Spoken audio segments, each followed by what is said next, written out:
So the first one, isosceles triangle.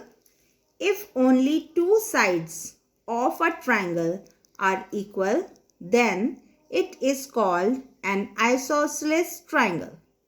Now children, see, here is a figure of the triangle in which we have two sides measuring 3.5 cm and 3.5 cm. That means these two sides are equal and the third side is 3 cm.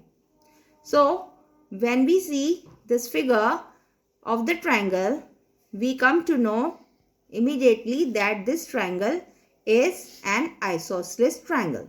So when we write this, we write it as triangle LMN is an isosceles triangle.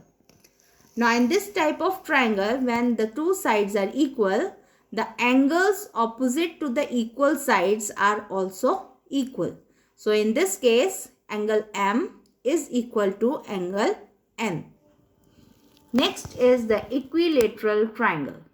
If all the three sides of a triangle are equal, then it is called an equilateral triangle.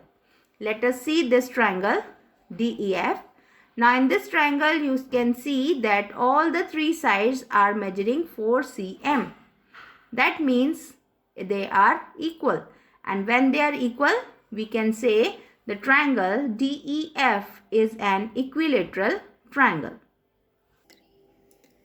Now there is a property about the equilateral triangle. All the angles of an equilateral triangle are equal.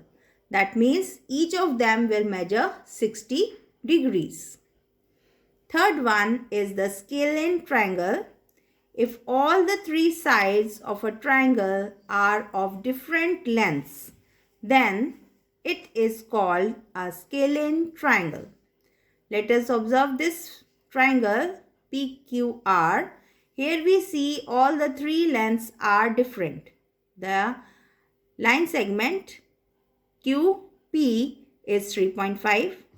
The line segment PR is 4 centimeters and QR is 5 centimeter. So in this case, we observe none of these lengths are equal. So we say that triangle PQR is a scalene triangle. So there is a property about the scalene triangle. All the angles of the scalene triangle are different. That is, they don't measure the same.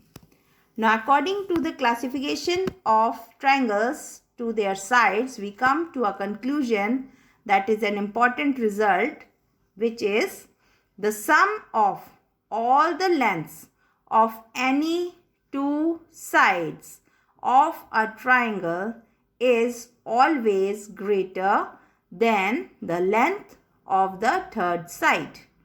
Now to understand it better, let us see this triangle ABC. In this triangle, we have three sides. So if we add the length of AC and BC, it should be greater than AB.